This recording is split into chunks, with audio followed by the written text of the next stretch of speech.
Assalamualaikum. Maaleykum salaam. Les coalitions monte contona. C'est toujours une fierté, un plaisir de partager avec les militants de la SDD.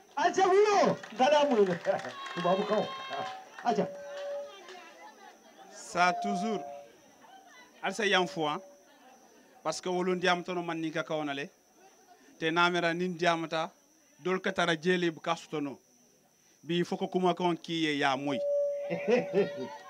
Yo. Ye sorti fulakele. Il a sorti le betou, ye kuma kon ki kanne. Bi de nte répondre là. Mais le kuma kon se murwa kan na fale ñine fo. Ni miton de ngel miton min tuta. Mbe jabilale. Te ñine jab na ale.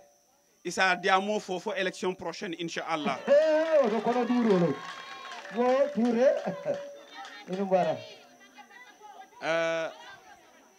Na moy politicien la jan. Dole ya fo de. Te namra bi ikoñu département to atelier le responsable bâti. C'est le plus haut gradé parmi les hommes politiques du pouvoir. À l'occurrence le ministre. A erreur de communication flaqué, Mbemouroulakan. Monsieur le ministre, vous avez tenu devant les goudons poids, vraiment à insulter toute une population. Vous avez insulté un pays, une nation. Vous avez insulté les institutions nationales.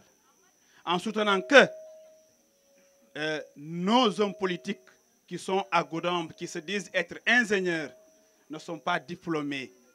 Ou qu'ils disent de quelle école sont-ils sortis. Mais ce qu'il y a à rappeler, que ces hommes politiques-là, dont vous parlez, ces ingénieurs-là, ont eu des fonctions au niveau international. Et je ne pense pas... Et je ne pense pas qu'une institution comme la CEDEAO puisse donner un poste à quelqu'un qui n'est pas diplômé. Et ce qui est dommage, que ce Souleymane Diaye dont vous parlez, qui n'est pas diplômé, a été président du bâtiment commission commandée UEMOA. C'est ça, on répète ça en français là. Voilà. Je dis bien, ce monsieur Souleymane Diaye, que vous dites, vous niez qu'il soit ingénieur, a été président commission bâtiment de toute l'Afrique de l'Ouest. Je pense qu'il sera insensé et injuste et pas assez prudent de dire que Souleymane, de nier qu'il est ingénieur, sachant que c'est le seul Sénégalais dans l'histoire politique de ce pays-là à avoir construit un aéroport de bout en bout.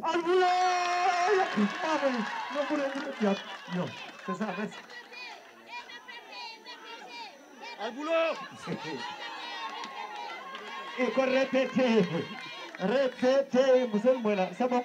Non, mais Nyamba sur la réponse sur le minala après. Inch'Allah. Il faut aussi, j'ai aussi appris qu'ils traitent de traîtres ceux-là qui ne sont pas avec eux. Ce qui est dommage et ce qui est insensé, on ne peut pas dire que demain, hier, qu'on était des imbéciles.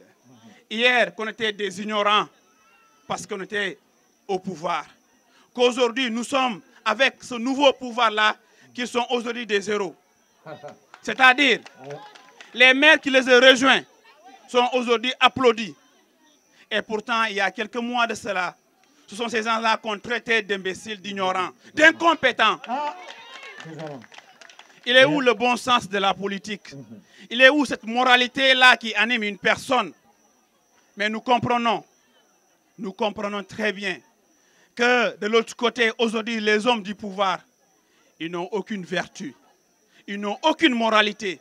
C'est parce qu'aujourd'hui, ce qu'ils prônent le plus, c'est les mensonges, les contre-vérités. Il est inadmissible, en tant que paiement, de dire aux Sénégalais que la population de la Casamance est à 2 300 000.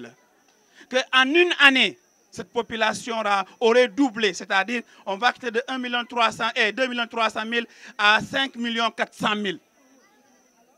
Parfois, quand ils parlent, ils ne se contrôlent pas. C'est parce qu'ils pensent que tout ce qu'ils disent est une vérité.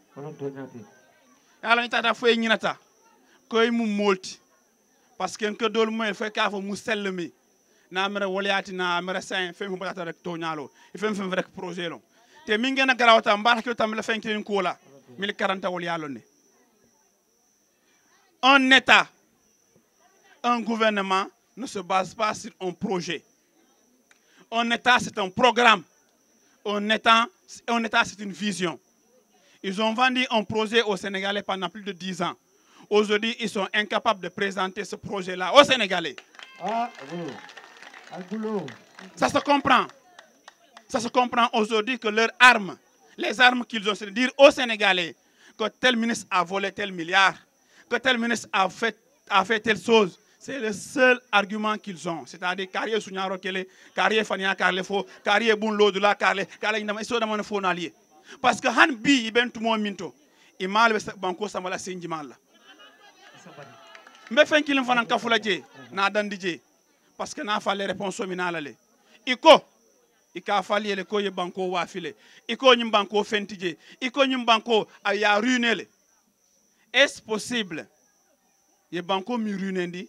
Ite ta banco tole ta yi don tokodola. C'est ça la réalité. C'est impossible qu'on ait un état ruiné, qu'on soit capable d'aller emprunter de l'argent. Au rebond, il y a 450 milliards. Il y a donc aller. Tu donnes au niveau de tu vas faire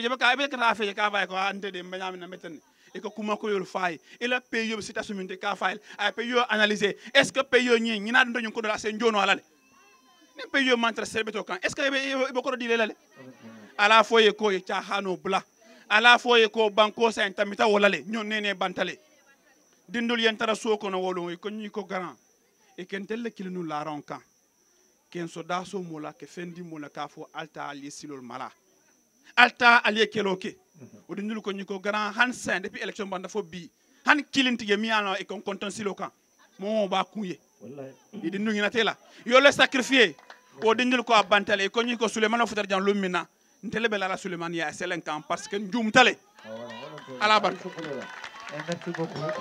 Merci.